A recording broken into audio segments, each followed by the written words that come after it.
The story begins in the dark, oppressive wastelands surrounding the Demon Lord's palace, where the four great mages fight it alongside a young hero, struggling to defeat it for the sake of the human race. As the giant monster captures the hero, the four mages bombard it with powerful elemental spells, forcing it to drop him. After the hero is secured, the mages regroup to begin another assault on the Demon Lord. Though the lightning mage, called Eftel, struggles to catch his breath, faced with all the mages in one spot, the Demon Lord unleashes mighty beams of destruction towards them, but they block his attacks with magic shields. While the Demon Lord is distracted, the hero jumps out from the cover of the shields and drives his sword into the monster's head. Finally, Eftel stuns the Demon Lord with a devastating electric shock, which gives two other mages the chance to pierce straight through its head. With its body destroyed and powers depleted, the Demon Lord lets out one final scream of agony before succumbing to his injuries. Watching the fallen monster, Eftel is unable to believe he achieved such a huge victory. Afterward, the mages return to their kingdom, where the king holds a grand ceremony to celebrate their victory. In front of the rejoicing kingdom, he awards all four of the mages with the title of Emperor. Knowing that only a pure-blooded noble can receive this grand title, the Lightning Emperor Eftel tears up with joy since he is only a commoner. As he accepts the title with gratitude, the entire kingdom erupts into cheers. Years later, the mighty Lightning Emperor has grown old. After gaining much fame and prestige within the kingdom, he has accepted several talented young magic students. One of his young students is a demon girl called Merlin, who lost her mother during the fight against the Demon Lord. At that time, Eftel had found her as a crying infant, so he adopted her and raised her as his own out of guilt for accidentally killing her innocent mother. Years later, he teaches magic to Merlin just like all the other human children in his care.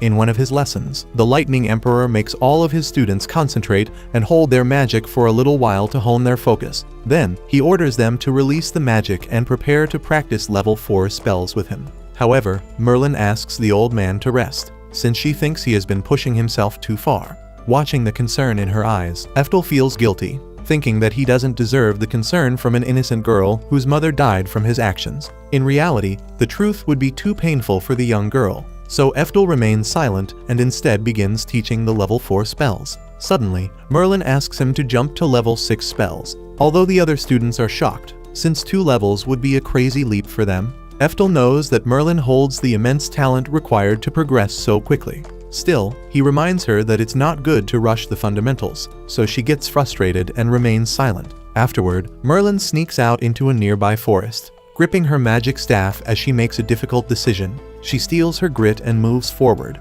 arriving at the entrance of a cave deep within, where she wants to defeat the powerful monster slumbering inside. By proving her strength, Merlin hopes that she can take over Eftel's work and teach the students in his place so the old man can finally rest. Unfortunately, the young girl has no business messing with monsters 20 times her size, so she ends up running away after her level 4 spells completely fail to damage the cave monster. As the monster catches up with her, Merlin realizes there's nowhere to run. So in a desperate attempt to survive, she tries to cast level 6 magic despite having 0 experience with it. With some incredible focus, she successfully casts a level 6 lightning bolt at the monster behind her, pleasantly surprised by her own skill. However, the spell is still unable to defeat the monster, which roars and knocks her away with a powerful swipe of its paws. Soon, the angry monster is right in front of Merlin, who closes her eyes and accepts her fate. While awaiting her death, she is startled by the sound of a powerful lightning bolt, so she quickly opens her eyes.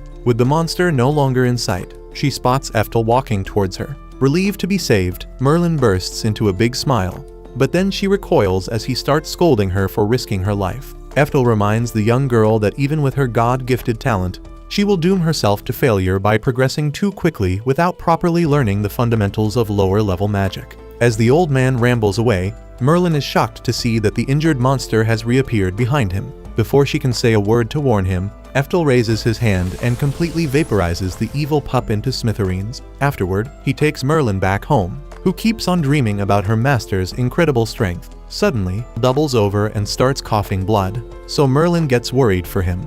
All this time, the old man had been trying to appear strong in front of his student, but his age has caught up to him. Merlin reveals that she already knew about his illness, so Eftel finally realizes why she has been rushing to get stronger. She tells him to take things easy, but he thinks that he has no time to rest since he's reaching the end of his days. Merlin wonders why he's pushing himself so hard, so Eftel explains that he once dreamed of becoming the strongest mage in the world. Unfortunately, despite his incredible dedication and efforts, he was simply unable to catch up with his peers, who became the other 3 of the 4 emperors. Out of the 4, Eftel had always been the oldest, and he struggled to keep up with them even in the battle against the Demon Lord. Merlin tries to convince her master that he's not inferior to anyone, but she knows it's a losing battle. Some days later, one of the kids knocks at Eftel's door with big news. He explains that the Flame Emperor has researched a method to detect a person's magical talent, so he brought over the method to check it out. In this world, magic aptitude has always been a hidden value that nobody could figure out.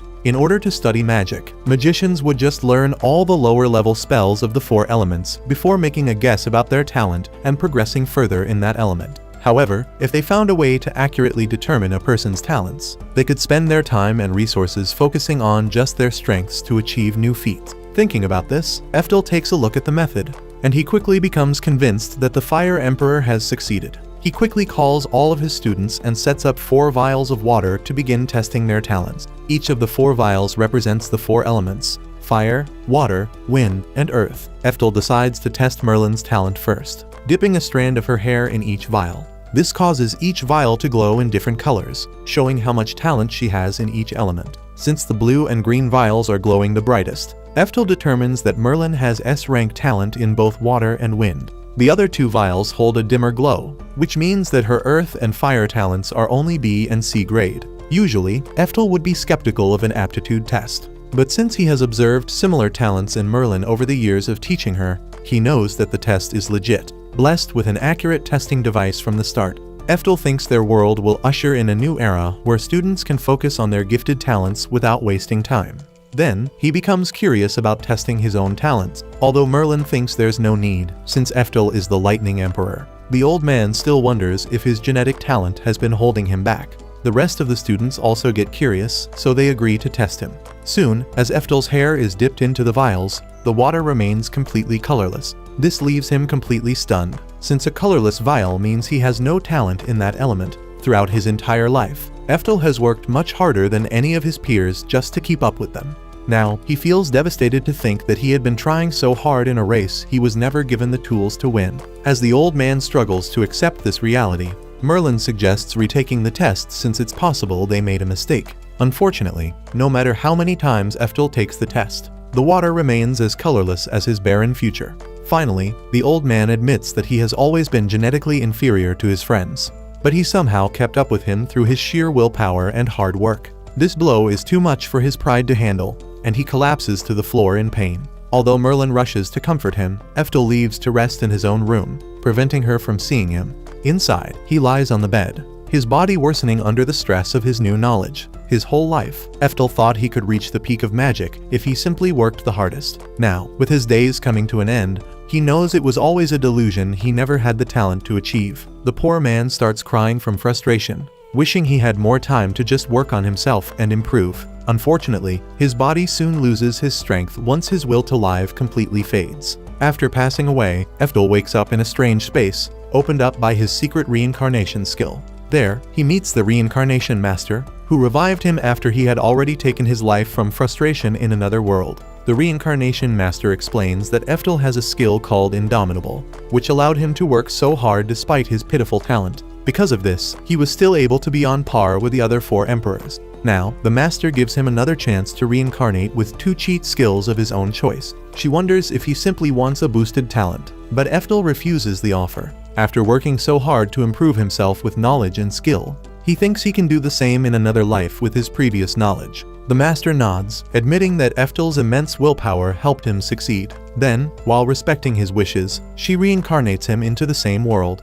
Decades before his death, when he was still a child, after waking up, the child Eftel realizes that he still has his memories from his past life. Then, he goes downstairs, where his loving mother rushes to greet him. After smothering her son, she serves breakfast to him.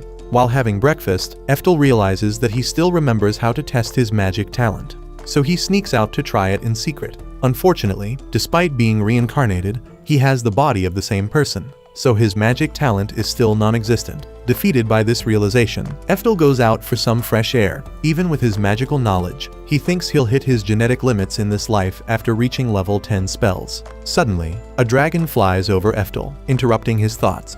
Shocked, he gets up and sees that a troop of knights is chasing the giant monster to stop it from hurting townsfolk. Eftel rushes to help, but then he remembers he doesn't have the strength from his past life. However, he still remembers the original spell he created for himself in his past life, so he tries to use it. To Eftel's shock, the spell roars to life, creating arrays upon arrays of magical runes. Then, it releases a devastating thunderbolt towards the dragon, which cooks the poor creature alive. Sitting on the ground, shocked, Eftel watches as the dragon plummets lifelessly. In this moment, he realizes that he has not only retained the magical knowledge from his previous life, but also the peak of his magical abilities as a level 10 Lightning Emperor. 3 years pass, and Eftel learns that he's living in the same world from his previous life. However, he was reborn to different parents 400 years after his previous death. His older brother, Frazier, enters through the door and brings his mother some money. Then, he praises Eftel, watching him study his magic books. In this life, Eftel is the son of Duke Orcott, who is a nobleman descended from the original Lightning Emperor. However, Eftel's mom was a talentless commoner, so the rest of Duke Orcott's wives hated her and forced her to live with her son in the middle of nowhere. Despite knowing this bitter reality, the young boy innocently asks Frazier when he'll get to see his dad. The mention of their absent dad is clearly a sore spot, so Frazier tries to comfort him with sweet words. Since Frazier happens to be the Duke's legitimate son, he promises to ask him to meet Eftel. Despite his powerlessness against his dad, the kind young man does his best to take care of his brother and stepmom. Soon, Eftel's mom makes everyone some tea, so Frazier sits down for a chat. He asks his younger brother what he wants to do once he grows up, which sets him off like a bomb. Excited, Eftel tells Frazier that he wants to study magic, but his mom quickly covers his mouth and claims he'll go to military school instead. Since the poor boy has no magic talent, she doesn't want him to get heartbroken in the future. Frazier also thinks it's a great idea to put Eftel into military school. He proudly reveals that he also graduated from one, so he can easily teach his brother and recommend him to a good institute. At first, Frazier picked the military school because he hated his family's tradition of learning magic, but he quickly fell in love with the military life. For the same reason, he thinks that Eftel will have a bright future if he simply takes the easy path in front of him. Delighted by Frazier's enthusiasm, Eftel's mom allows him to take the boy out for some practice. Outside, Eftel works hard to practice sword swings under his brother's guidance. As Frazier cheers him on, Eftel realizes that he had wanted him to go to military school from the start, since he didn't want his younger brother to get disappointed. Still, he hates the idea of giving up on magic just because he lacks the genetics. Knowing that his mom isn't around to stop him, Eftel starts throwing a fit, screaming that he wants to become a mage. Frazier sighs and tries to gently console his brother, but Eftel insists that he can hold mana and cast spells despite his lackluster talent. In his heart, Eftel thinks that magic must have advanced in 400 years, so he hopes to uncover the reason behind his body's limitations by studying in a modern library. Naturally, Frazier has no idea about his brother's schemes, so he gives in to his demands. He tells Eftel that he'll demonstrate a few magic spells, and if he can copy the spells after seeing them, he'll personally recommend him to a magic school. Hearing this, Eftel excitedly agrees, while Frazier thinks he's in for a world of disappointment. He tells Eftel to watch closely before taking a deep breath and starting his incarnation. After performing a whole bunch of complicated movements, Frazier casts a level 2 wind spell, which struggles a bit, but eventually cuts through a thick tree. He thinks that this spell will completely discourage Eftel from even trying magic. To his shock, the young boy is completely unimpressed. Thinking he doesn't know how difficult magic is, Frazier begins to explain, but Eftel casts a spell in the middle of his sentence, which easily cuts through an entire row of trees like paper. Shocked, Frazier wonders how it's possible for his younger brother to be so strong. He also realizes that Eftel just cast a spell without an incarnation, which is an advanced technique only a sage can use. Seeing his brother's reaction, Eftel also realizes he showed off a bit too much. He claims that he accidentally made the spell level 4 instead of 2, which scares the life out of Frazier. For some reason, he thinks level 4 spells are incredibly advanced magic. Hearing this, Eftel gets confused, since level 4 spells are only beginner stuff in his eyes. However, Frazier keeps screaming how insane level 4 spells are, so Eftel softly admits that he can use level 10 spells as well. Hearing this, Frazier literally passes out from shock.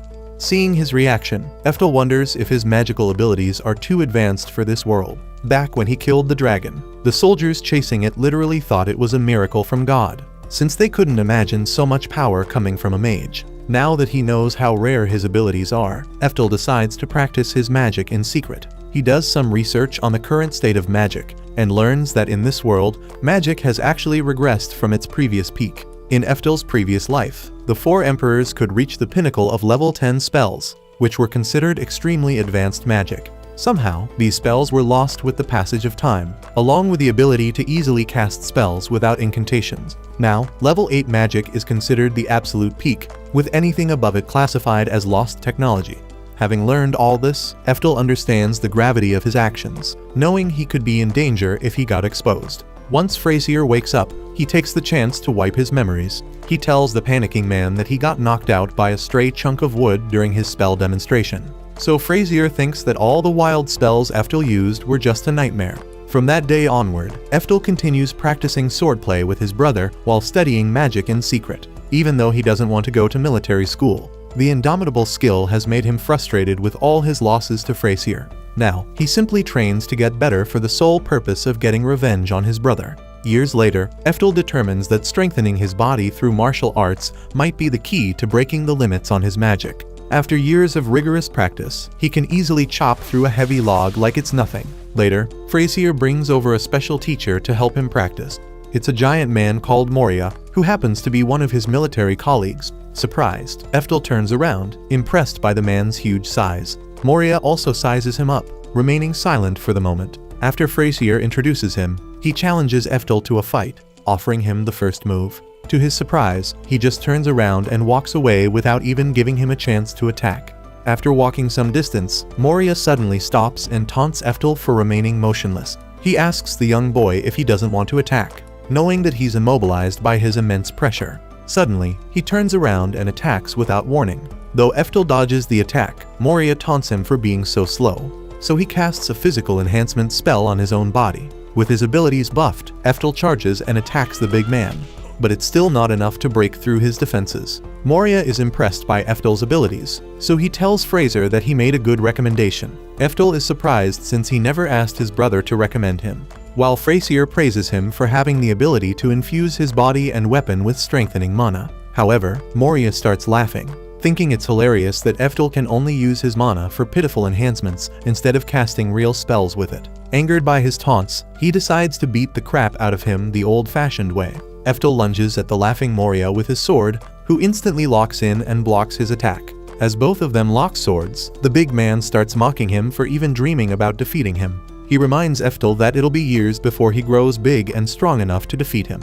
Suddenly, Eftel slips from Moria's sight and appears by his side. Taking advantage of his distraction, he grabs him and throws him to the ground. Although Frazier never taught him hand-to-hand combat, it turns out that Eftel's body still remembers judo from his experiences in another life. As Moria gets up, Eftel thinks he'll get scolded. To his surprise, the big man laughs and gracefully accepts his defeat. He tells Eftel that he has passed his test. So the young boy finally learns that Moria is actually the headmaster of the Azul Military School. Now that Eftel has passed his test, he will officially join the school once he has turned 15 years old. Though Frazier is happy for his brother's success, Moria reminds him not to get too cocky since he hasn't defeated him with a sword yet. Neither Moria nor Frazier realizes that Eftel never wanted military school to begin with, failing to notice the disappointed look on his face. From that day on, Eftel becomes even more secretive with his training. Although he accepts Frazier's help, he gets serious about magic and keeps on pushing himself in the wilderness.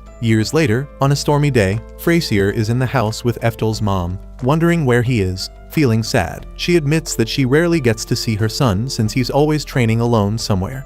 Meanwhile, in the forest, Eftel, now a teenager, chants his original level 10 spell. Since the spell is too powerful, it requires him to chant it with a magic formation to release its full power. Once the spell is complete, a loud thunderbolt roars down from the sky, but Eftel thinks it took him too long to cast it. Still, he feels satisfied, since he can hide his lightning spells in the storm's cover. Suddenly, a worried Frazier rushes towards him, unaware that his brother was the source of the lightning strike itself. Eftel reassures him that he's doing fine, but Frazier warns him to be more careful. Knowing his risky stunts, he feels worried that his brother will get hurt in the military school. Although Eftel nods at his words, he knows he won't be staying with Frazier much longer. Since both his mother and brother are fixated on turning him into a soldier, he has decided to leave them after becoming an adult. In this world, 15 is considered an adult age, so Eftel will become independent after one more year.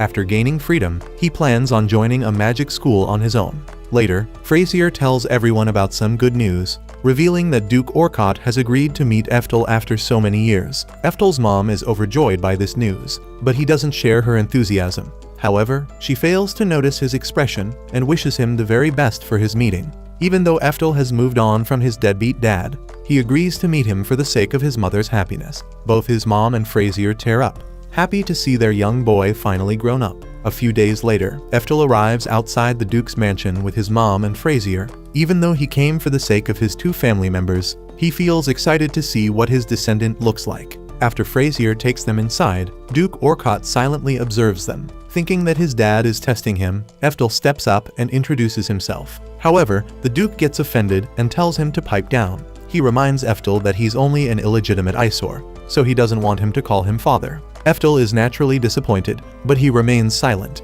Duke Orcott sighs, thinking that Eftel is a disgrace to the Lightning Emperor for being born without magic talent. In reality, the actual Lightning Emperor is disappointed by his pathetic descendant. Then, Orcott brings up Eftel's admission into the military academy. On this topic, he starts laughing loudly, so Eftel wonders if he's secretly proud of him. Unfortunately, he soon learns that the Duke is only happy about his scholarship because it means he won't have to pay for his son's food anymore. In the end, Eftel figures that his father is an irredeemable piece of human scum. As the poor boy wonders why he was called, the Duke calls to his son, Joachim, to test Eftel, thinking that Eftel will embarrass him in public. He orders Joachim to humiliate him by pretending it's a test. Eager to bully his illegitimate brother, Joachim grins sadistically, while Eftel prepares to face him head-on. Soon, they move out to a courtyard for the test battle. Frazier warns Eftel to be careful even if the battle is just a test. He explains that Joachim used to get the top score when he was in military school,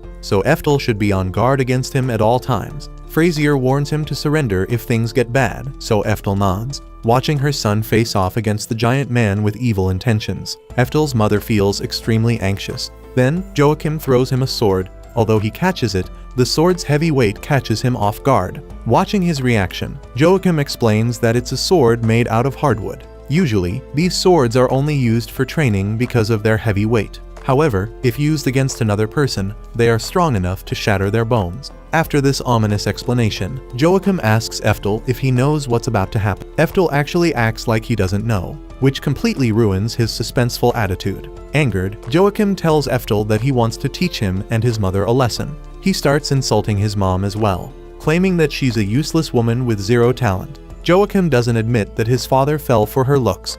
Instead, he claims that she actually begged him to have a child in hopes that her son could inherit his father's magical talent. Saying that Eftel's mom brought disgrace to his noble family, he arrogantly declares that he wants to kill her. However, since she is his father's partner, he cannot directly harm her. Now, Joachim thinks he has the perfect opportunity to vent his frustrations on Eftel instead. Hearing his disrespectful words, Eftel grows angry, but he remains silent. Then, Joachim gives him a head start by letting him attack first. Eftel doesn't move at first, feeling enraged that a prick that Joachim is actually one of his descendants. Watching him remain silent, Joachim thinks he's scared. He starts taunting him even more and hurls another disgusting insult at his mom.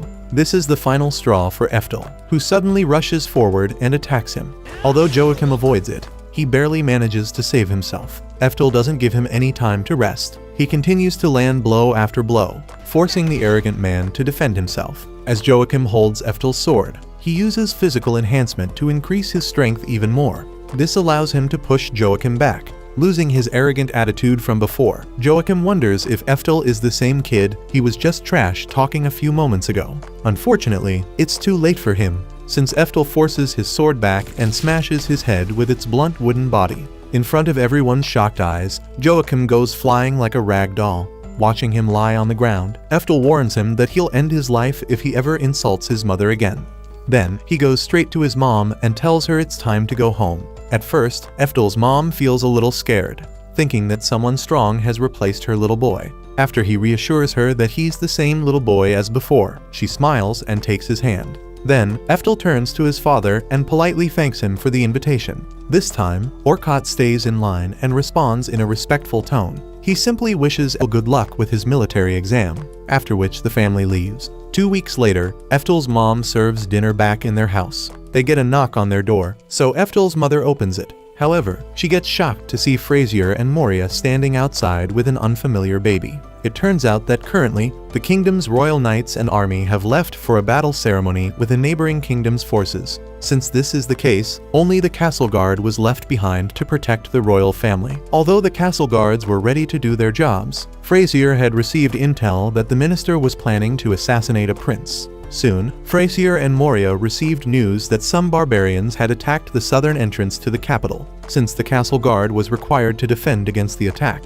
Frasier took the baby prince and ran to the safest place he could think of. After hearing this, Eftel nods, trying to understand the situation. In this era, he knows that the previous king had 2 sons. Since the second son was more talented than the eldest, the king passed the throne to him. However, the second son was unable to have any male children. So it seemed as if the eldest son's child would become the next king. Somehow, the second king actually had a baby boy, so now the throne remains in his hands. Jealous of the second king's success, the minister wants to assassinate his prince so the eldest prince could regain the throne. After recalling this, Eftel thinks something is strange with Frasier's story. He asks how the barbarians even made it to the capital, since the castle guards were still on high alert. Hearing this, Frasier admits that his father was behind this conspiracy. Although it pains him to admit it, he knows that his father will benefit from the eldest son's authority, so he most likely assisted the barbarians. Moria wonders what they should do next, so Frasier explains that a return to the capital is impossible.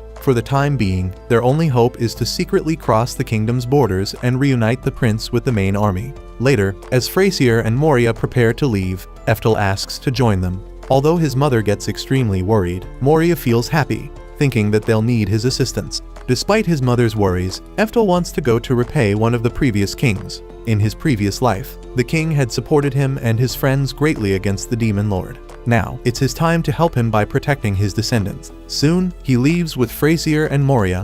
While making their way to the border, they all notice that the surroundings are surprisingly quiet. Suddenly, thunder starts booming nearby, and the group realizes that their current location is dangerous. They rush to escape the forest, failing to realize that someone is chasing them. However, when they finally arrive at the end of the forest, they all stop in shock.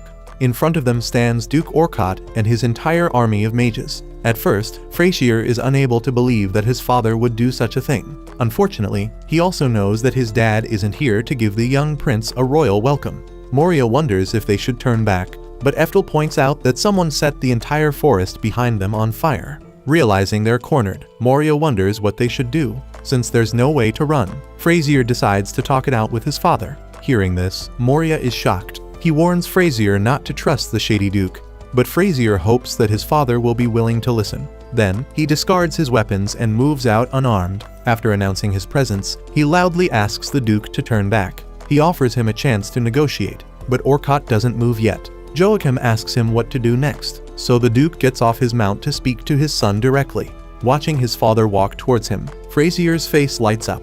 Thinking that he's willing to negotiate, he moves closer to Orkot. However, the selfish duke coldly attaches a metal clip to Frasier's body and tells him to get out of the way. He uses a strong electric magic to shock him, knocking the poor man out of commission. After brutally tasing his own son, the duke starts laughing like he has achieved some kind of victory. Then, he orders his mage army to cast a powerful spell using a formation. Watching them arrange the spell, Eftel rushes out to protect his brother. However, Moria holds him back to prevent him from getting hurt. Then, a powerful lightning bolt strikes the area where Frasier had fallen. The lightning bolt's glow forces Eftel to close his eyes.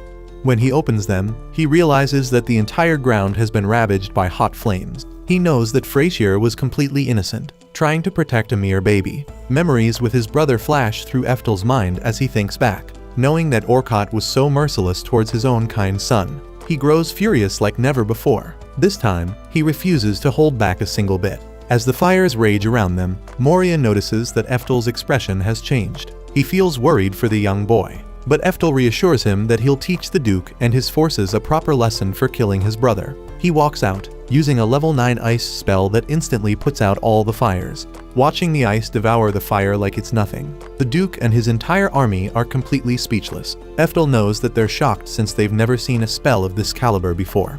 Although he specializes in lightning magic, he knows that even his weaker water spells are too much for these buffoons to handle. Eftel reminds the Duke that he taught all his descendants how to fight as the Lightning Emperor. Now, he thinks they're a bunch of arrogant morons who can only bully the weak. After squinting for a bit, Orkot realizes that the boy walking towards him is his own son. His immediate reaction is to order his mages to use their spells to blast him to shreds. The mages nod and shoot a massive volley of level 5 fire arrows towards Eftel.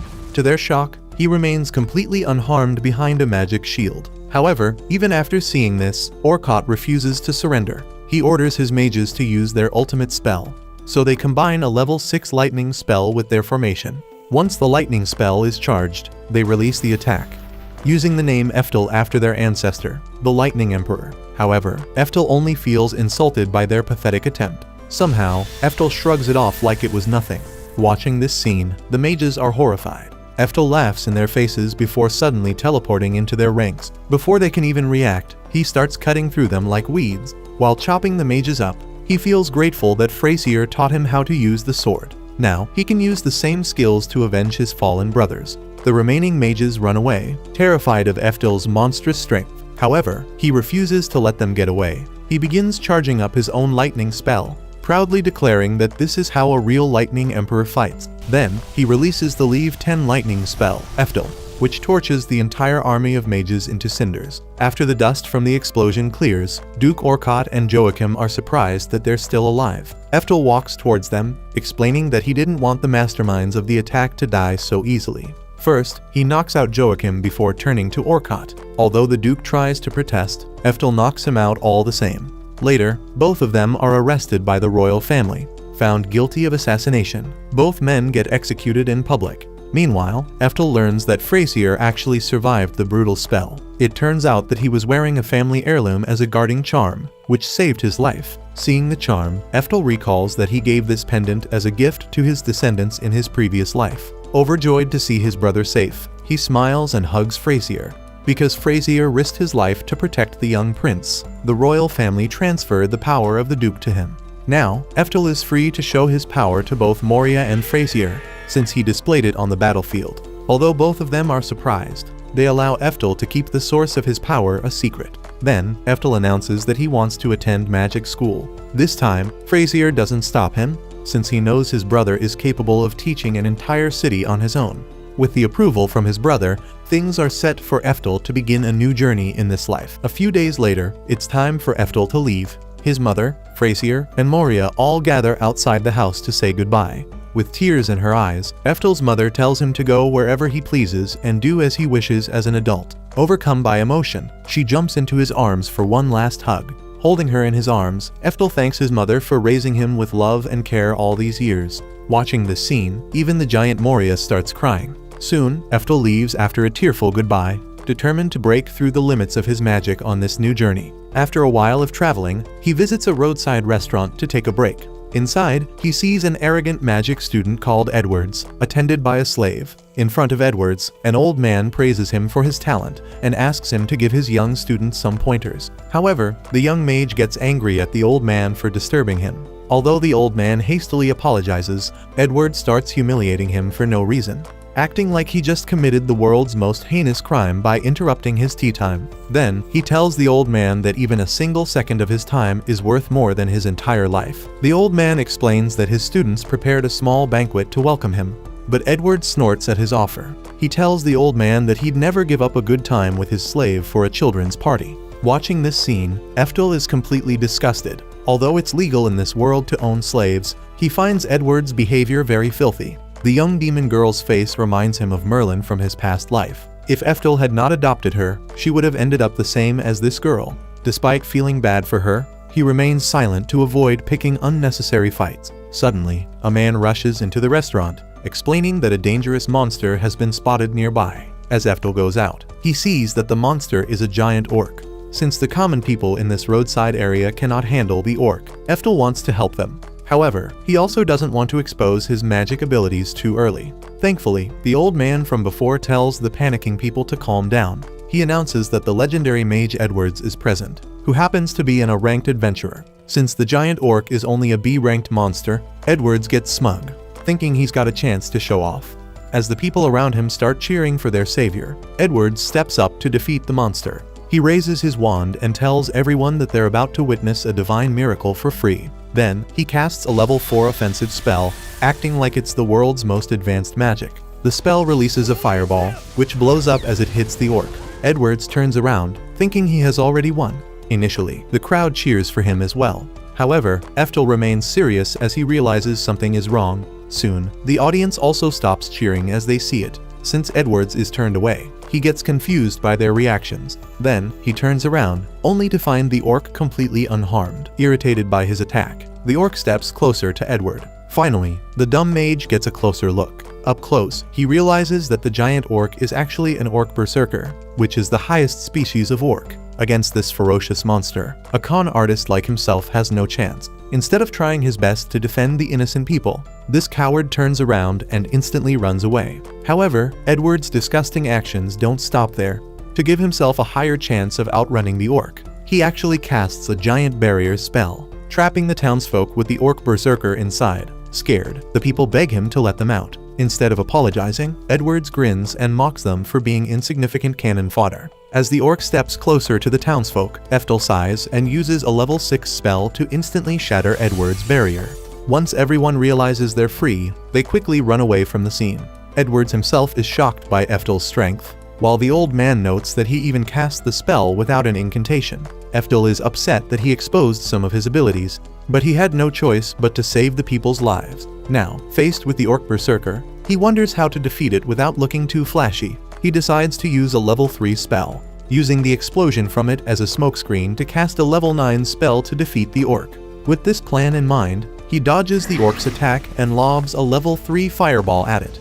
Watching the young boy use an advanced spell, the audience is shocked by Eftel's strength. Then, as the orc is distracted, he prepares to use his level 9 spell. Suddenly, the orc starts screaming in pain, and it quickly succumbs to the flames before collapsing dead. While the townsfolk cheer for Eftel's victory, Edwards wonders how his level 3 spell could kill the orc. The old man explains that although Edwards used a level 4 spell, he has never refined his magic to increase its potency. On the other hand, Eftel has clearly mastered and refined his magic, so even his level 3 spell is far stronger than Edwards' fake magic. Hearing this, Eftel finally understands why the outcome was so different. In his second life, refining magic and mastering the foundations was extremely common before learning more advanced spells. Now, 400 years later, it seems that young mages like Edwards become arrogant and move up the ranks without putting in any hard work. Finally, Eftel realizes that he accidentally gained way more attention than he planned to. Taking advantage of the townsfolk's shock,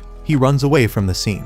Before leaving the area, he stops to give Edwards a final lesson. He points out that the old man has mastered magic to a much higher degree than him, even if he's weaker. Still, this makes him Edwards' senior by experience. Eftel tells the arrogant young mage to tone his pride down and respect his elders. Hearing his life's experience validated by such a powerful mage, the wronged old man starts crying with happiness. Then, Eftel reminds Edward that he basically attempted to massacre an entire town by trapping them with that orc. He labels the arrogant man a criminal and points out that criminals have no right to own slaves. After saying this, he orders Edward to release his slave girl. Hearing this, the girl's face brightens with joy and adoration. Feeling completely defeated and humiliated, Edwards collapses on his knees and agrees. Finally, Eftel runs away while the impressed girl watches him with adoring eyes. She follows him on his journey while trying to hide her presence. Naturally, Eftel easily detects her and wonders why she's sticking with him. Feeling nervous from his questioning, the girl starts stuttering. She takes some time to calm down before suddenly asking him to become her new master. Eftel is stunned by her request, but the girl explains that since she has escaped Edward's ownership, she will be arrested and handed over to a new master.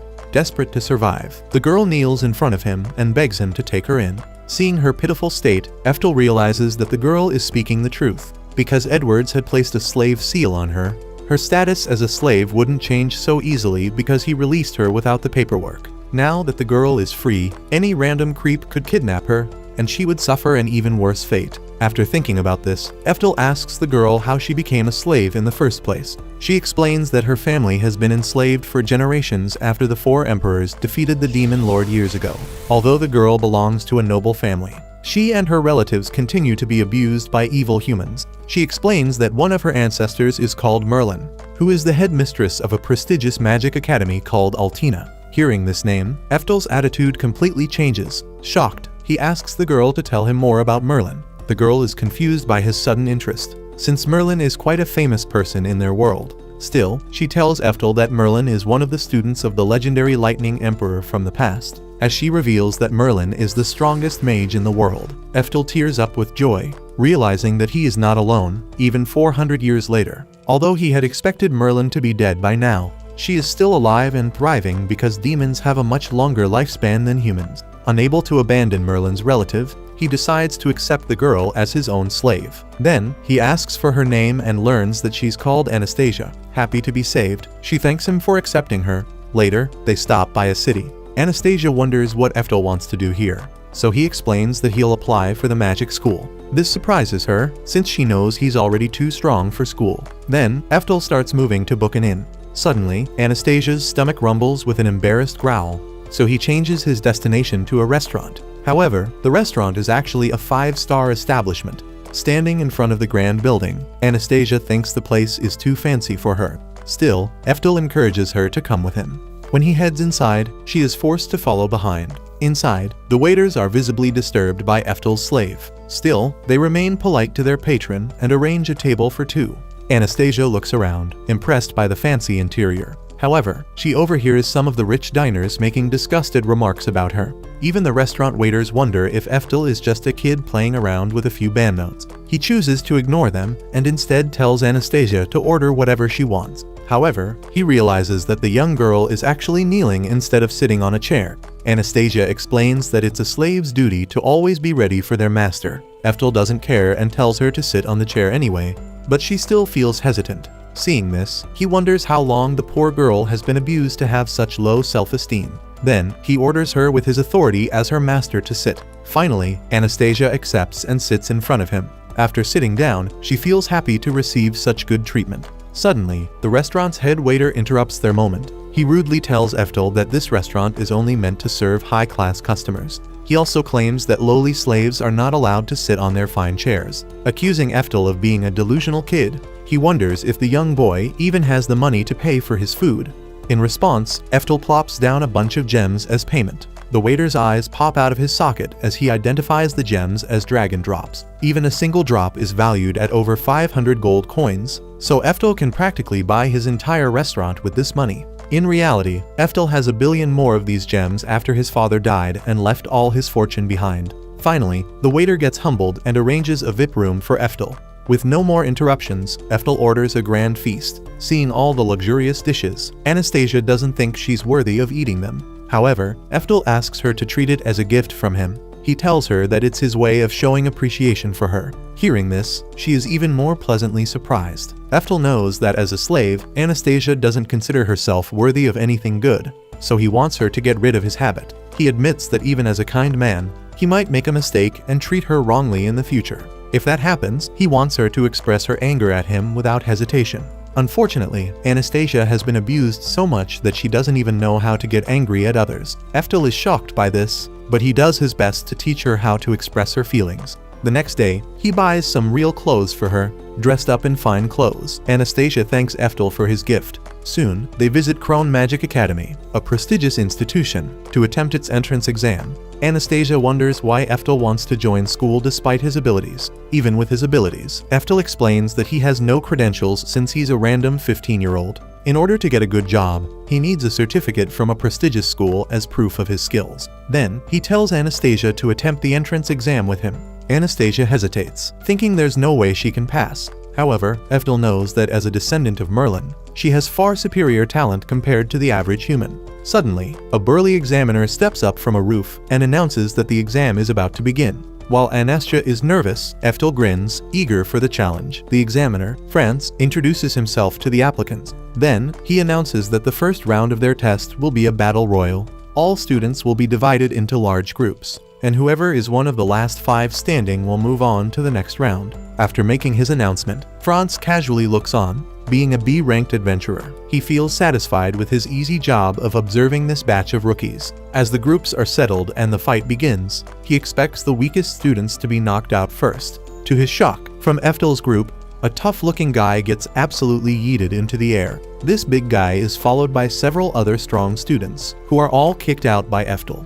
Watching Eftel fight, Franz realizes that he's using magical enhancements to improve his physical strength. Aside from him, Anastasia uses a level 3 wind spell to knock out a group of students as well. Watching this, the audience is shocked. In their eyes, only a senior student can use spells of this caliber. Anastasia gets embarrassed by all the attention, but Eftel wonders why she used an incarnation for such a basic spell. Hearing this, Franz is stunned. Earlier, he was thinking that Eftel was some kind of dark horse, but now it seems like he's just a one-trick pony with no knowledge of magic. Confused by Eftel's remark, Anastasia also tells him that magic spells cannot be cast without chanting. Eftel doesn't agree with this. To prove her wrong, he casts level 4 spells in parallel without multiple incantations, destroying the rest of their opponents in the group. Seeing this ridiculous feat, the entire audience is flabbergasted. Since chantless magic is practically alien technology in their world, afterward, Eftel and Anastasia move on to a written test. Eftel already knows all of the answers from his life as the Lightning Emperor, but he thinks that the questions are too long for the given time. After a while, he manages to complete all the questions. Hearing this, Anastasia is shocked even more. Eftel wonders what's wrong, so she explains that all students are only supposed to answer the questions that are relevant to the field they want to apply for. Finally, Eftel realizes how badly he messed up, thinking that the academy will reject him for cheating. Later, news of his incredible test scores reaches the school headmaster. At first, the old headmaster is shocked, unable to believe this news. Then, when he learns about Eftel's name, he thinks that Eftel is trying to blaspheme the legacy of the old Lightning Emperor by using his name and cheating on an incredible test score. However, Franz enters the room and informs him of Eftel's parallel magic stunt. This news is even more shocking than his written test results, since the parallel magic spell could not have been fake. Hearing this, the academy's teachers fall into depression, since even they can't execute such an advanced technique. Finally, the headmaster accepts Eftel's results as legitimate, wondering if he really is related to the Lightning Emperor. A few days later, the results for the entrance exams are out. While Eftel searches for his name on the list, Anastasia happily tells him that she got admitted into the special class. He congratulates her for passing and wishes her good luck before searching his own name again. Unfortunately, after reading the entire list, Eftel realizes that his name is not present on the board. He wonders if the academy thought he was cheating and rejected him for this reason. Hearing this, Anastasia is angered since her master took the test fair and square. Against Eftel's protests, she marches away to complain to the academy's administration. However, then she spots something on a nearby notice. It turns out that Eftel's score was so extraordinary that the academy made a special category for him as the super elite genius student. Hearing this, Eftel is relieved that he made it, but he feels worried that receiving so much attention will cause issues for him. Afterward, Anastasia informs him that as the special student, he will be the representative of all the school's magic students. In addition, he will receive free tuition, housing, and food for the duration of his studies. Eftel is impressed by all these perks, but he still thinks that the school is treating him like some sort of celebrity. All he wanted was to peacefully research magic in the school library to find breakthroughs in magical aptitude. Now, he feels like that peaceful student life is at risk. While thinking about this, Eftel walks through the school hallways with Anastasia. Coincidentally, he notices an elf woman standing nearby. At first, Eftel doesn't recognize her, but then he realizes that this woman is literally his most precious student, Merlin. Unwilling to be discovered by her, he hides behind a pillar to get a closer look. Merlin is busy discussing something with school staff, so she doesn't notice her own master behind her. Although Eftel is happy to see her, he also knows that Merlin will instantly recognize him, even if he has become a young boy, in case his identity gets leaked. Eftel's chances of quietly doing research in the shadows will be doomed. To avoid grabbing her attention, he quickly takes Anastasia and starts walking away. However, Merlin suddenly feels like her master is standing right behind her. She quickly turns around, finding nothing.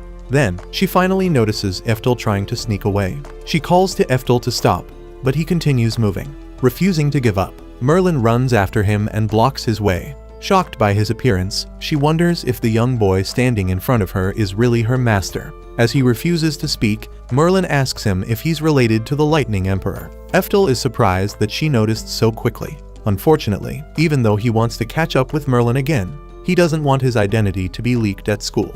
Instead of answering her, Eftel runs away with Anastasia. After getting to a safe distance, he asks Anastasia if she recognized Merlin. She shakes her head, explaining that she has never met Merlin before. Although the two of them are related, Merlin was born 10 generations before her. Hearing this, Eftel realizes that their relationship only exists in name. In reality, they're far enough apart to be complete strangers. Now, he finally understands why Anastasia looks so different from Merlin. Eftel also worries about why Merlin is visiting his academy since she's the headmistress somewhere else. Later, the Crone Magic Academy holds its official orientation ceremony for all new students. The headmaster delivers the opening speech before introducing Merlin to all students. He explains that Merlin is here as a guest to show them how magicians of other species practice their techniques. Hearing this, Eftel finally understands why he bumped into her here. Merlin steps forward, introducing herself as the headmistress of Altina Academy. While she delivers her speech, Eftel feels relieved that she's not a teacher. However, he still feels worried about running into her while she's still here. Suddenly, the headmaster calls Eftel, as the student representative, to come deliver his speech as well. Hearing his name, Merlin turns around, and Eftel sheepishly raises his hand. Soon, all eyes turn towards him, and everyone wonders why this new hotshot student has the same name as the Lightning Emperor. Now that the cat is out of the bag, Merlin knows he's hiding something from her. She stares intensely at him, feeling betrayed that he avoided talking to her. After the ceremony, Eftel receives lots of attention from his female classmates. All of the girls were charmed after hearing his achievements in the entrance exam, so they try to get closer to him. Thankfully, as Eftel starts to get overwhelmed, Merlin walks up to him. Her appearance drives the female students away, but Eftel faces a new problem as she brings out his examination results. Watching her confront him so boldly, Eftel realizes that Merlin has become a lot bolder after growing up. She sits in front of him and waits for him to speak. Since he remains silent, Merlin asks if he knows about reincarnation. Hearing this, Eftel is stunned. Although Merlin has always been smart, he is still surprised that she figured out his identity so quickly. Still, on the surface, he acts like he has no idea what she's talking about. Merlin ignores his fake reaction. Instead, she points out that his exam score was so high that he could easily be one of the 4 emperors pretending to be a student. In addition, although all of the teachers knew his answers were correct, none of them understood his solution process. The reason for this is that Eftel's answers were all supported by magic theory over 400 years old. Although none of the school teachers knew them, Merlin did, because she learnt magic from him all those years ago. She asks him to explain these strange answers, so Eftel lowers his head. At the time of the test questions were so simple for him that he never realized the world had regressed. In his mind, he was just writing normal answers, when in reality, he had answered them in an ancient language. From all of Eftel's actions, Merlin thinks he resembles someone she deeply cares about. Then, she apologizes for confronting him so aggressively, since she gets heated whenever something concerns her late master. Although even Merlin thinks that reincarnation is too unrealistic, she knows that the young Eftel is somehow related to her master, because he kept refusing to talk to her. She thinks that he's hiding an important secret. For a moment, Eftel sighs, wondering if he should tell her the truth. Unfortunately, he's too scared to tell her to protect his own student life. Nearby, the other students in the cafeteria watch on. As they all hear their conversation, they wonder if Eftel is somehow related to demons. If he was, it would explain why he got such abnormal results in the exam. Finally, to protect himself, Eftel decides to lie to Merlin. He claims that the original Lightning Emperor had a secret lover. Merlin is shocked, but she continues to listen. Eftel claims that the Lightning Emperor had a child with his lover, but because the child's magical talent was too great, he was kept secret from the world. Eventually, the child grew up practicing the Lightning Emperor's technique in an isolated village. After hearing everything, Merlin gets enraged, thinking he's lying to her. To convince her, Eftel reveals the old Lightning Emperor's darkest secret, that he died miserable and alone, weeping for his lack of magical talent. At this, Merlin quickly silences him. She reminds him that the Lightning Emperor's secret has been hidden away to protect his reputation.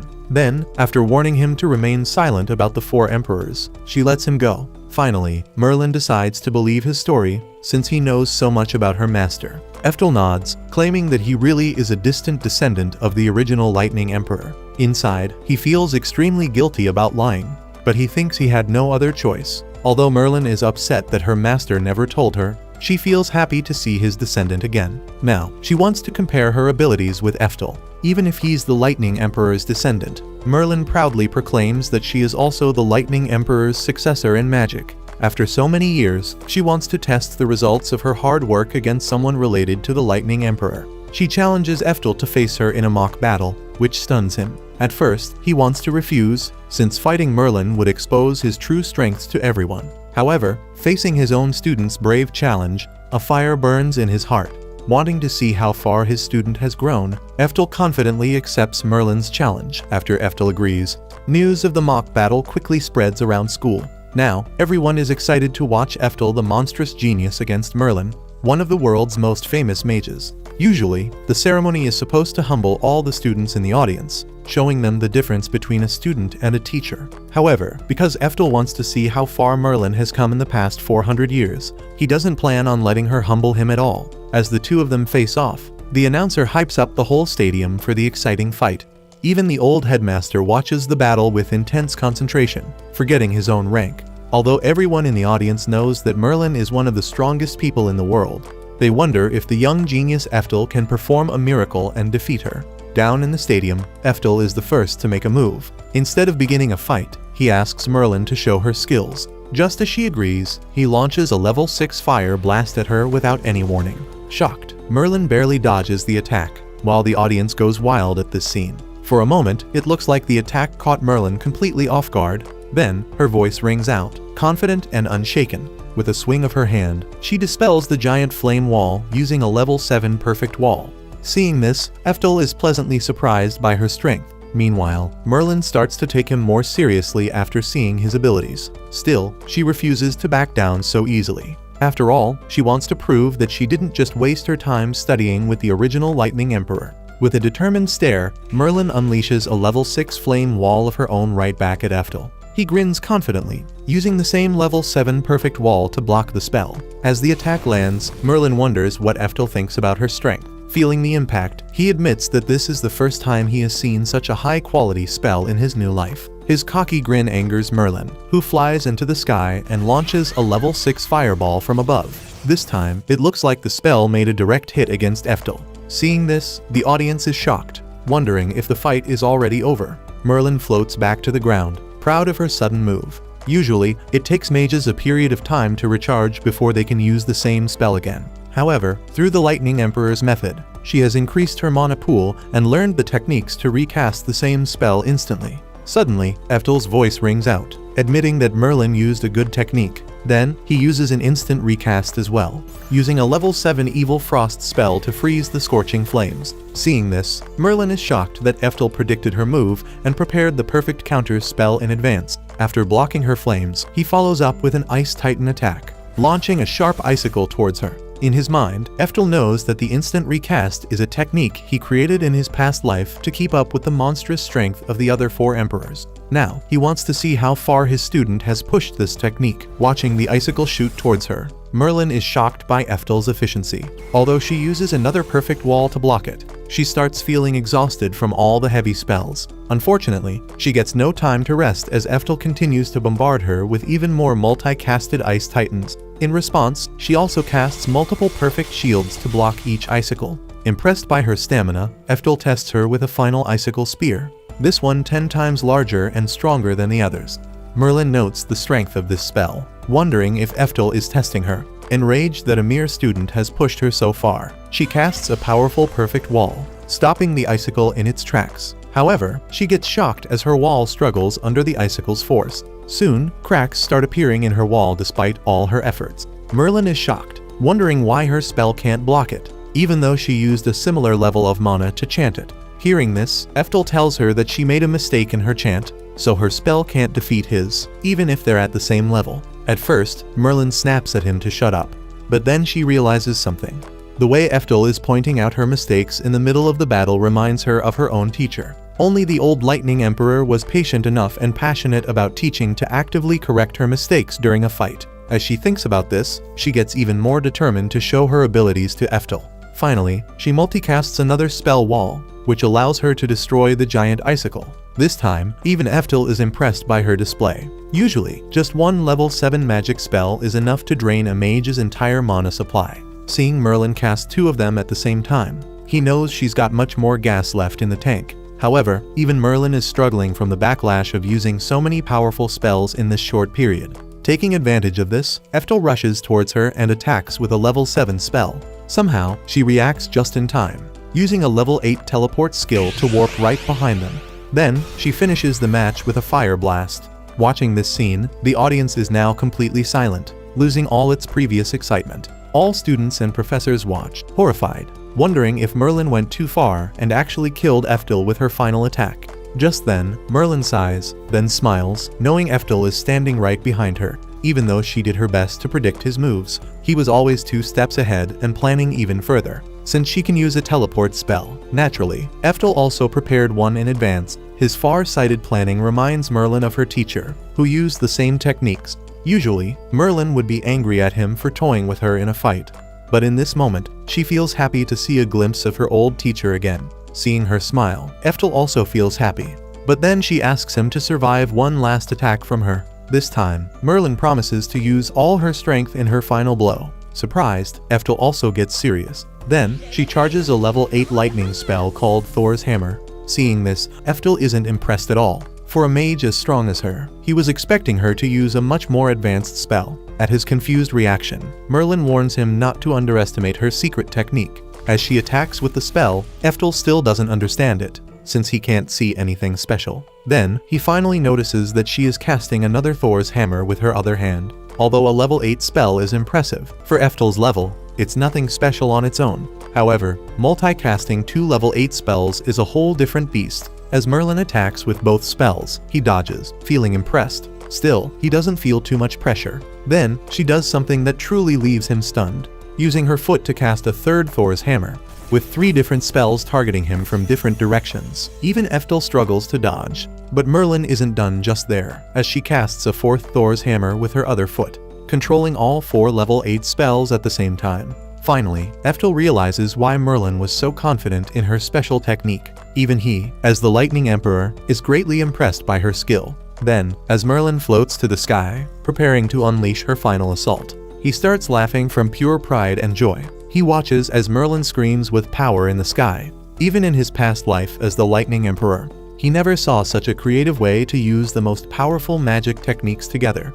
Now, he thinks that all these 400 years were not a waste for Merlin at all. Seeing her like this, he feels glad that she grew so much from his teachings. As her teacher, he wants to honor her efforts of the past 400 years by using his full power against her.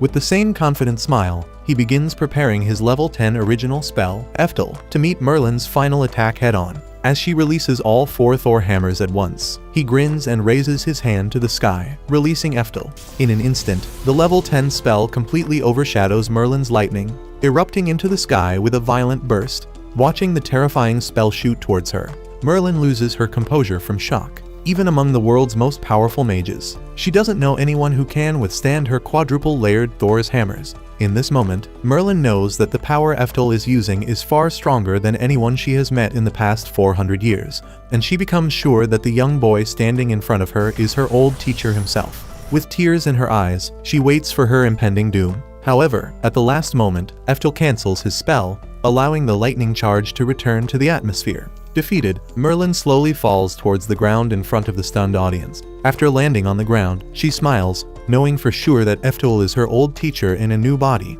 As he walks towards her, she asks him if he has reincarnated into a new body. For a moment, Eftel smiles awkwardly, knowing that he can't hide from his student anymore. He finally admits to being the Lightning Emperor before rubbing Merlin's head. Although he's in the body of a child, he still treats her like a kid, praising her for all her hard work. As she receives his encouragement, Merlin finally dares to believe that he's back. Throughout all these years, she did her best to do good on her teacher's legacy. Now, seeing him alive and well, she feels incredibly grateful that she could show him the results of her hard work after so long. Overwhelmed by happiness, she cries tears of joy, so Eftel gently chides her. Then, Anastasia rushes to the stadium, worried for her master. As soon as she appears, Merlin gets suspicious of Eftel, wondering why he has a slave at this age. He quickly explains that Anastasia is just a girl in need, so he is helping her for a little while. Although Merlin isn't fully convinced, she doesn't push him for more answers. Anastasia shyly greets her, so Merlin returns the greeting. However, they get no time to speak as the entire school rushes towards them, wanting to cheer Eftel for his incredible victory. Though he's shocked at first, he knows this reaction is completely normal. Merlin asks Eftel why he even joined the magic school since he's still at full power. He explains that he just wanted to study magic, so she understands that he wants to push the boundaries of magic research. Suddenly, she grabs his hand and runs away to save him from the school horde. Behind the two of them, Anastasia runs hard to stay close to her master. After a long while, they arrive in a peaceful forest. Seeing the familiar landscape, Eftel realizes that he has already been to this place in his past life. Soon, his suspicions are confirmed as Merlin points to a giant building, which used to be his mansion in his previous life. Seeing the mansion in good condition, Eftel notes that Merlin has been taking good care of it. She turns around and asks him to wait outside so she can take care of some paperwork. This confuses Eftel, so Merlin tells him that she'll register him and Anastasia as her adopted children and personal apprentices at the school. Now that her master is back, there's no way she'll let him get away from her. She reminds Eftel that if he registers in her academy, he can use all the facilities he wants. Also, Merlin clearly just wants to spend more time with him in her own school. Seeing her excitement, Eftel is taken aback for a bit, but then he realizes that her offer is truly suitable, because Merlin can keep his secret. He won't have to worry about getting exposed or bothered by other students at her school. Thinking about this, he feels truly grateful to her and accepts her offer. A few days later, Eftel and Anastasia have enrolled into the school. With Merlin behind his back, Eftel is free to explore the school treasury to retrieve an important treasure from his previous life. As they walk into the treasury hall, Anastasia feels nervous from the dark atmosphere. Then, once they get close to the treasury, a lamp falls out of nowhere, out of which a genie appears. Thinking that Eftel and Anastasia are a bunch of snooping kids, the genie warns them to get lost. Eftel calmly explains that he's not a thief, saying that he's only here to get his sword called Reikiri. This angers the genie even more, since Reikiri is an important treasure that the old Lightning Emperor brought back after the war against the Demon Lord. Hearing this, Eftel agrees, knowing that Reikiri was strong enough to defeat his level 10 Eftel spell in the hands of the Demon Lord. Meanwhile, the genie clearly thinks that he's just a kid trying to have fun. Considering Eftel as one of Merlin's students, he tells him to leave before he gets angry. Still, Eftel tries to negotiate, so the genie slams his fist in anger. In his rage, he accidentally reveals that he's already mad at Merlin for making him the guard dog of this treasury. He calls her an old hag, claiming that her teacher, Eftel, was also a talentless hack. Since Eftel lacked magical talent, the genie accuses him of cheating his way into becoming one of the 4 emperors. After venting his frustration, the genie starts laughing. But Eftel gets annoyed by his attitude. He coldly threatens him to reveal the sword's location. At first, the genie is a little shocked, but then he points to the sword's location anyway. Since the sword is being guarded by a powerful spell, the genie thinks that a kid like Eftel couldn't take it even if he tried. Then, Eftel starts walking towards the sword like he doesn't care. Expecting him to fail, the genie doesn't even turn around. However, to his shock, he easily casts a level 8 dismantle spell which removes the protective formation and unlocks the sword. After retrieving the sword, Eftel checks it out and feels satisfied by its condition. Behind them all, Merlin walks over, furious at the genie's words. It turns out that the lamp-dwelling fool was too loud with his insults, so she heard everything. As she starts screaming at the genie, Eftel walks over, which instantly calms her down. He explains that he wanted to retrieve Reikiri, so Merlin nods. Watching them interact so casually, the genie realizes that Merlin is calling this random boy with Eftel's name. Now that he has seen Eftel's capabilities, he wonders if he just insulted the real Lightning Emperor to his face. Soon enough, the humbled genie starts begging Eftel for forgiveness. Eftel easily forgives him before asking him to remember his face in the future. The genie nods, so Merlin also warns him to never call her an old hag again. As she yells at the genie, Eftel laughs and jokes around with her. Anastasia watches, pleased by the atmosphere, but she feels strange while looking at Eftel's sword. Later, the 3 of them explore the city together. Even after 4 years, the place has not changed too much, which surprises Eftel.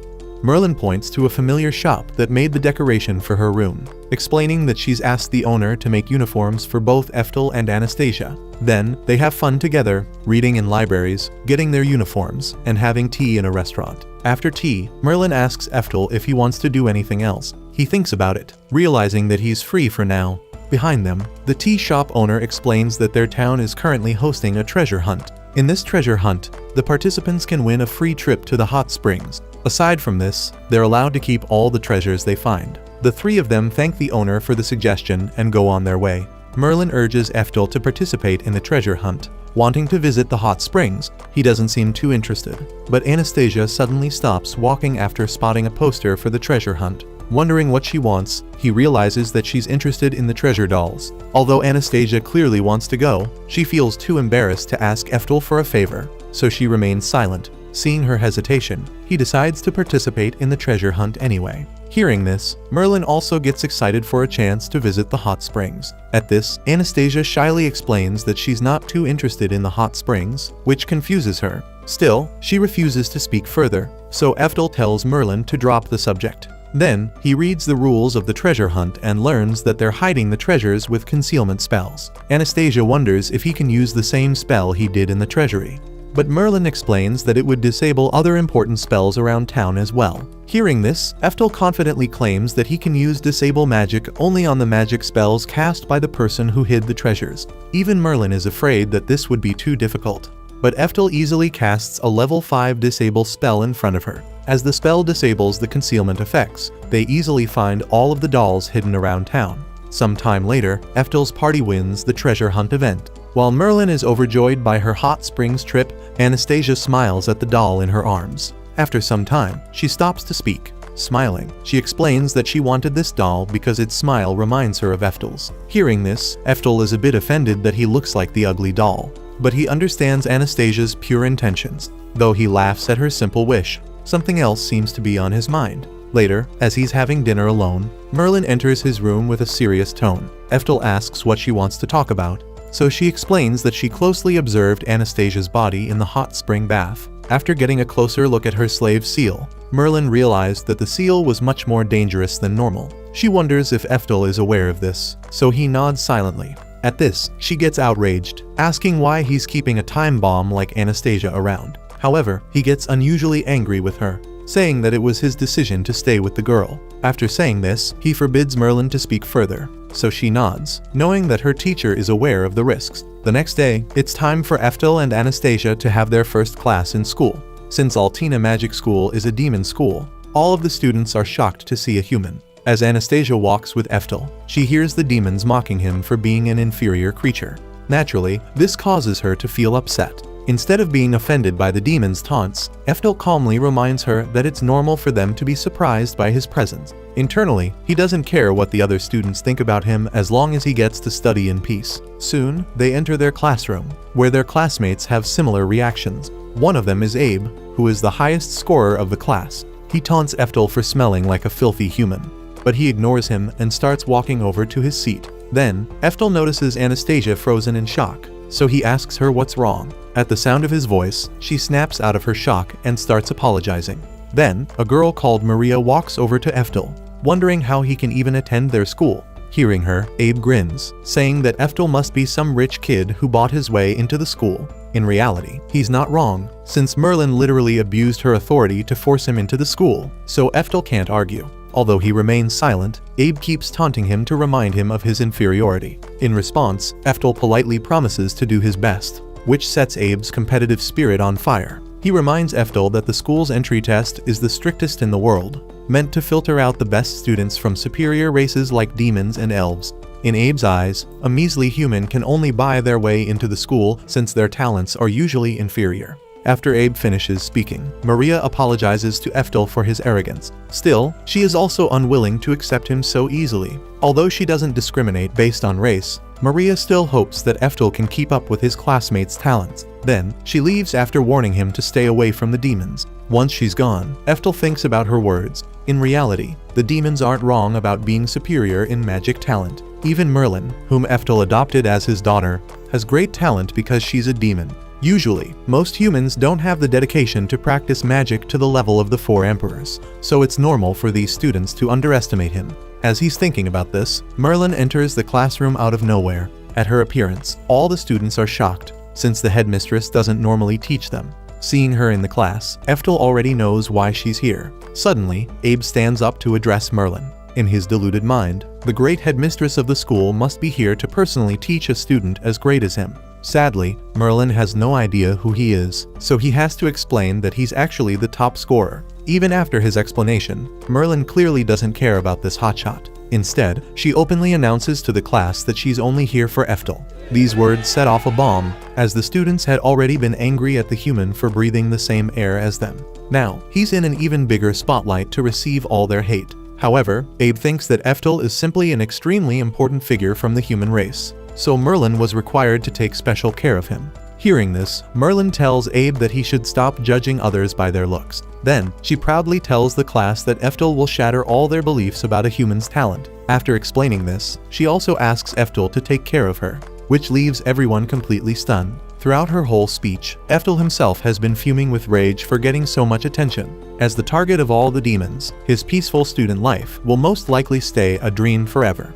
Later, after class, Abe confronts Eftel, asking about his identity. Eftel tells him he's nobody important, but the conceited demon refuses to believe him. Instead, he accuses Merlin of being a perverted old hag who is playing favorites with a cute young student. At his disgusting remark, Eftel warns Abe to be respectful to the headmistress. However, the arrogant demon doesn't care about him, so Eftel hopes he can avoid him in the future. In the next class, Merlin asks the students if they would like to volunteer as a magic swordsman. After making this announcement, she looks over to Eftel, clearly expecting him to take the lead. Afraid of getting even more attention, the poor guy tries to hide from her. Merlin still insists on taking him, but luckily, Abe stands up as a volunteer. Hearing this, Eftel thinks he's saved, but Merlin doesn't feel satisfied with Abe. Out of nowhere, Anastasia raises her hand to volunteer. Although Eftel is surprised by her eagerness, he still feels happy to stay out of trouble. After some hesitation, Anastasia tells Merlin that she's nominating Eftel for the volunteer position, which shatters his entire world, while Abe goes insane with rage. Later, Merlin holds a competition between Eftel and Abe to decide which of them is the stronger swordsman. Before beginning the match, she warns both contestants that using magic is forbidden. While Abe prepares to annihilate Eftel, the poor boy feels helpless being the center of everyone's attention. Against Merlin's wishes, he decides to use a feint attack to appear as if he tried, then get hit by Abe on the next hit to lose the match. This way, he could convince others that he's just a talentless rich kid. Then, as the match begins, Eftel throws his feint attack. Unfortunately, he's too fast for Abe and ends up stomping his entire face. With just one hit, Abe goes down, and Merlin announces Eftel as the victor. Seeing this scene, all the spectators are stunned. However, Maria notes that physical strength is not Abe's strong suit, since demons focus on magic. In contrast, humans are known to be better at physical martial arts compared to magic. So she thinks that Merlin set up this match to make Eftel look better. By doing this, she wants to change the curriculum for her demon students to include more physical training. Her theory sounds reasonable, so the demon students believe her. Eftel knows it's completely false, but he accepts her theory as well, using it as a cover to undermine his own abilities. Still, this explanation does nothing to console Abe, who begins to hate Eftel with a new passion. Later, at night, Anastasia and Eftel are having dinner in a room.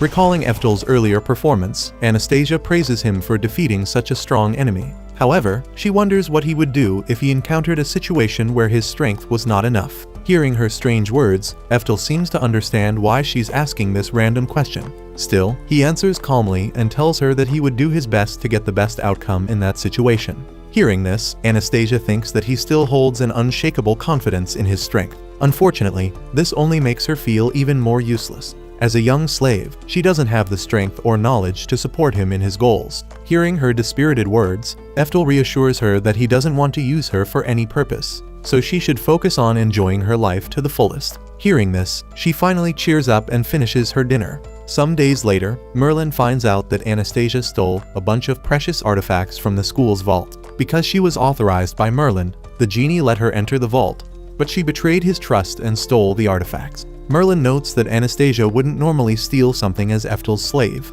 but because her slave seal is special, it must have controlled her actions somehow. These special seals give the caster complete control over the slave and are banned from the world. Merlin wonders if Eftel still wants to keep Anastasia around, knowing that she could rebel against him at any moment. He nods, explaining that he wants to undo her special slave seal, but Merlin reminds him that this action could cause a catastrophe.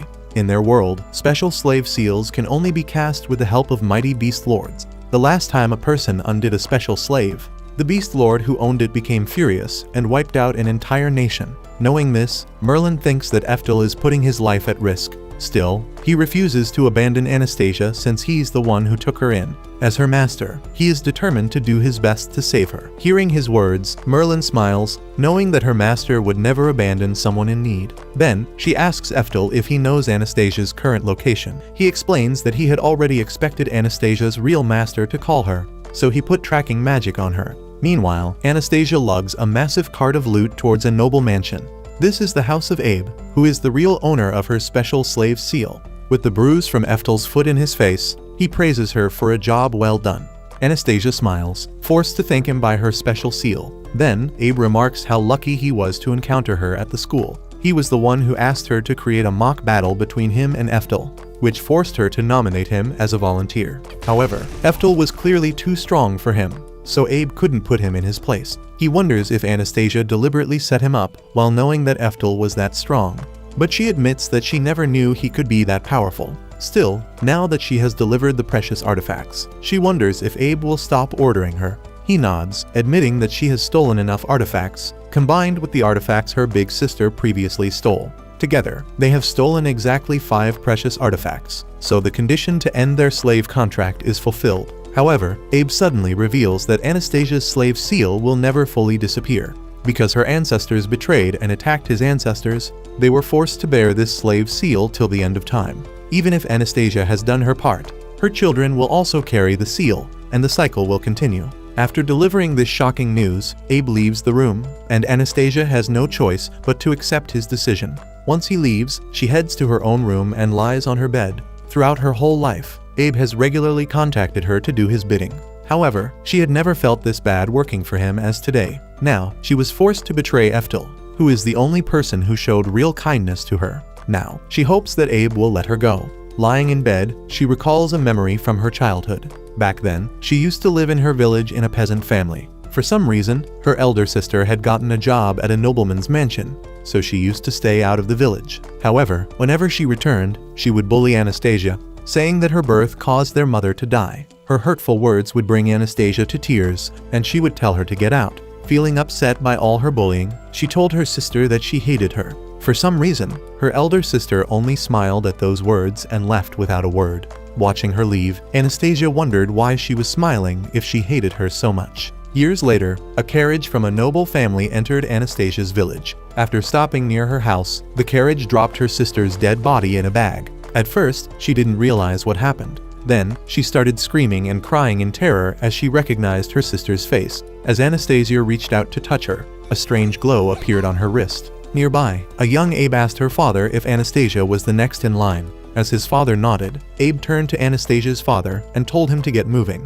Instead of getting angry for the sake of his elder daughter, her father started trembling in fear of the noble family's power. He actually presented Anastasia, his second daughter, for the noble family to take. While Anastasia was shocked, Abe started laughing at her father for giving up his daughter so pathetically. Then, his father ordered his men to take her captive. Soon, they brought her to a hidden room to perform the transfer ritual for the special slave seal. After tying Anastasia near her dead sister, they forced her to touch her hand, transferring the special seal to her body. During the process, Abe's father explained that her older sister made a mistake while serving their family, which led to her death. Now, it's her job to continue her sister's job of stealing 5 precious artifacts for them. Her sister only brought them 3 artifacts, but she was caught by someone and killed before she could bring the other 2. Anastasia would bring them the other 2 artifacts, and the cycle of slavery would continue forever. Hearing this, Anastasia was heartbroken that her sister got killed in such a cruel manner.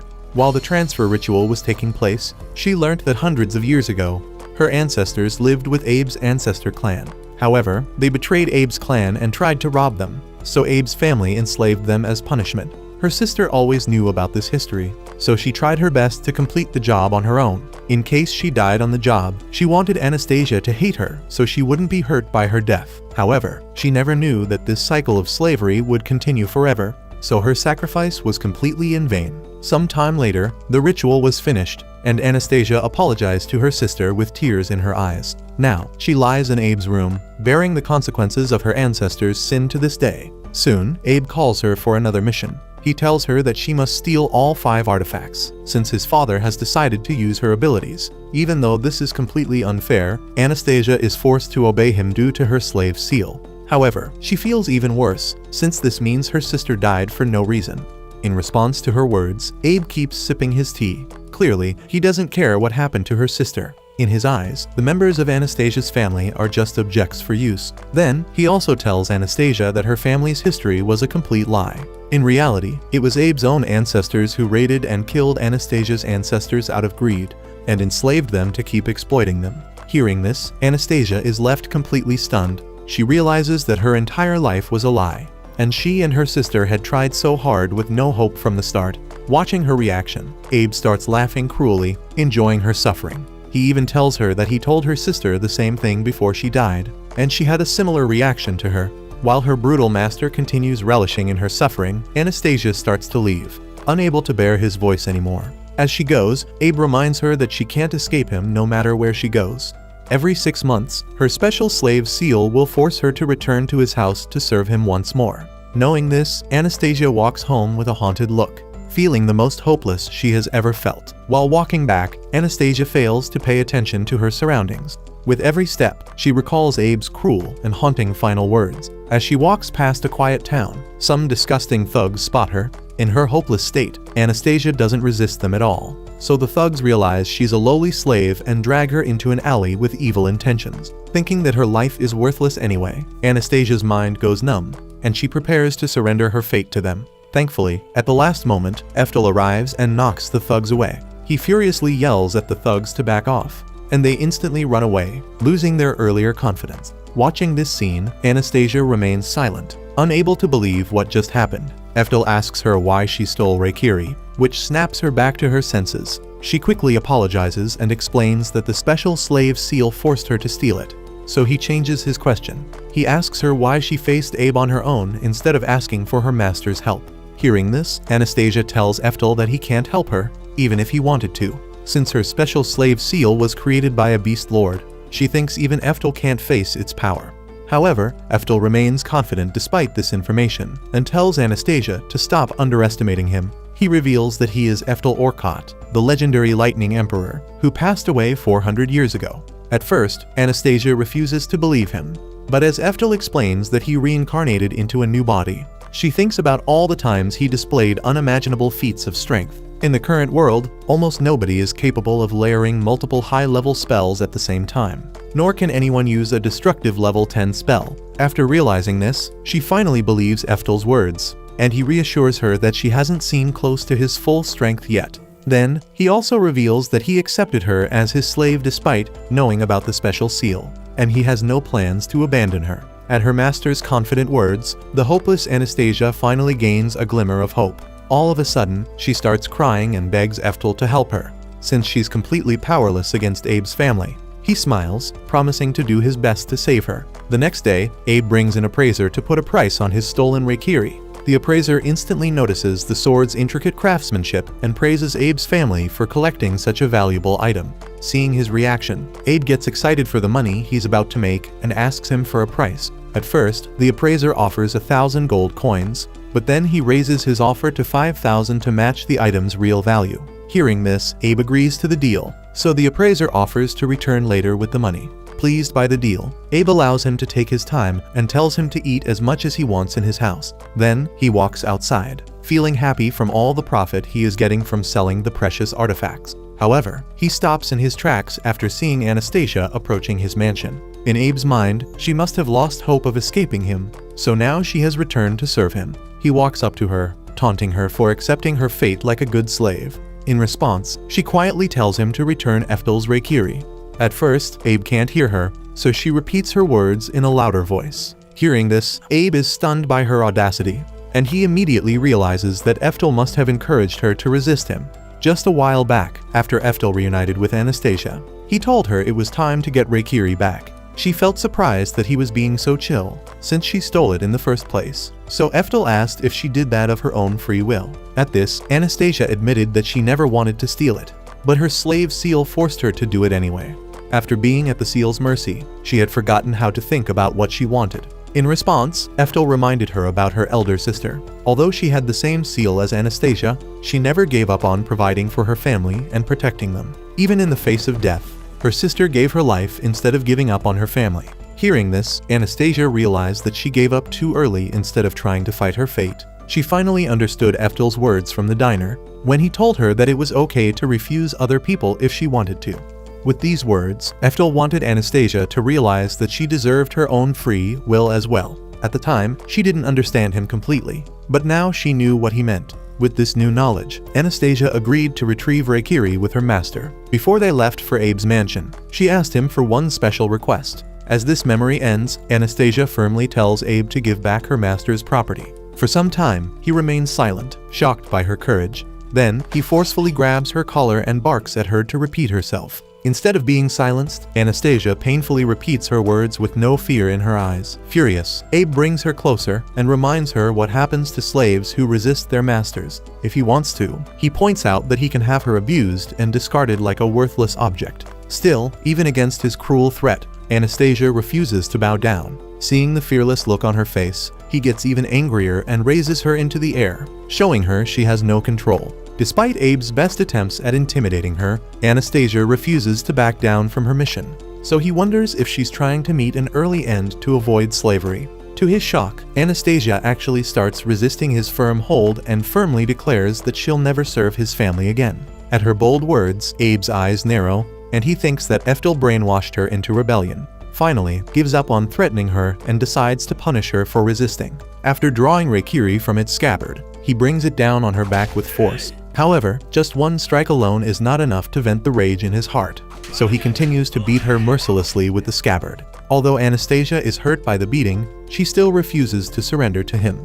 Seeing this, Abe gives up on keeping her and declares that he'll thoroughly torture her to break her mind. This time, he holds the actual sword in his hands, ready to make her suffer and beg for mercy. At the sight of his cruel face, Anastasia finally gets scared. Unfortunately, she has no chance to run as Abe brings the sword down on her. Suddenly, Eftel appears out of nowhere and stops the sword with one hand. Although Anastasia was expecting him to help her, she still feels surprised that he showed up. Meanwhile, Eftel glares at Abe, disgusted by his evil heart. Watching him, he recalls Anastasia's request from last night. Although she was ready to accept his help, she still felt guilty for stealing her master's sword. To atone for her crime, Anastasia wanted to face Abe alone and take his punishment no matter what he did. This way, she could face her fears and apologize to her master at the same time. Eftel didn't blame her for stealing the sword at all, since she was forced by the seal. Still, he agreed to let her face Abe so she could forgive herself. Now, after receiving so much humiliation, Eftel thinks that she has suffered enough. He asks her to forgive herself, so she thanks him and starts crying from relief. Meanwhile, Abe doesn't realize who he's up against. Facing Eftel, he thinks that he's just a bold school kid trying to act like a hero. Thinking it will crush Eftel's fantasy, he smugly tells him that Anastasia is his slave, so he'll never be able to own her. Still, Abe feels angry that Eftel beat him up at school, so he decides to punish him with his sword as well. In response, Eftel blows him away with a single punch, sending him tumbling away a dozen meters. Watching Abe struggle to get up, he feels disgusted by this man's actions. After getting up, Abe goes mad with anger. Now, he has completely given up on punishment and wants to kill them both. Despite getting schooled by Eftel, Abe remains confident since they're standing on his family's grounds. Considering Eftel a trespasser, he can easily call his 300 elite guards to have him killed without a problem. To prove his point, Abe calls on his guards to take care of him. Once his army appears, Abe proudly reveals that they're all a group of highly trained warriors and mages. Facing so many elite soldiers, he thinks that Eftel can't do anything despite his amazing strength. Then, he orders his guards to kill Eftel, so they rush forward to attack. In the face of so many soldiers, Eftel calmly raises his hand and starts chanting a level 7 Chaos Weed spell. Hearing this, Abe is so shocked that he starts making fun of Eftel for even daring to attempt a high-level spell. In his mind, humans are just a lesser race completely incapable of using magic. So there's no way someone like Eftel can use this spell. To his horror, magic circles start appearing on Eftel's hand as he finishes the chant. Then, a powerful tornado blows through the area and rips apart Abe's entire elite force before tearing through his whole mansion. After having his men, house, and ego completely destroyed, Abe comes down to the ground with an ugly thud, watching the scene of complete destruction. Even Anastasia is surprised by her master's power. However, Abe still thinks that he hasn't lost, since he ultimately owns the slave seal on Anastasia's body. Before he can speak further, Merlin walks over, explaining that Abe has already sold the other precious artifacts stolen by Anastasia. During her investigation of these items, Merlin discovered that Abe's entire family is involved in shady business like theft, drugs, and the mafia. Eftel nods, realizing that the guards from earlier were probably from the same mafia. He explains that he already took care of them, so Merlin nods and approaches Abe to talk. Knowing that Abe and his family have committed several heinous crimes, she declares that he is unfit to study at her academy and expels him permanently. Hearing this, Abe's entire world collapses on him, and he passes out from shock. To a proud student like him, losing his academic prospects is worse than death. After Abe goes out of commission, Anastasia returns Reikiri to Eftel. Now that everything is over, he asks if she feels better now. Anastasia nods, tearing up from relief. After this experience, she has learned that her life is also precious, so she promises Eftel that she will follow her free will and stand up against her enemies. As she thanks Eftel for saving her, both Merlin and Eftel smile back at her, but that's where this video ends. Remember to like and subscribe to the channel. Thanks for watching, and I'll see you next time.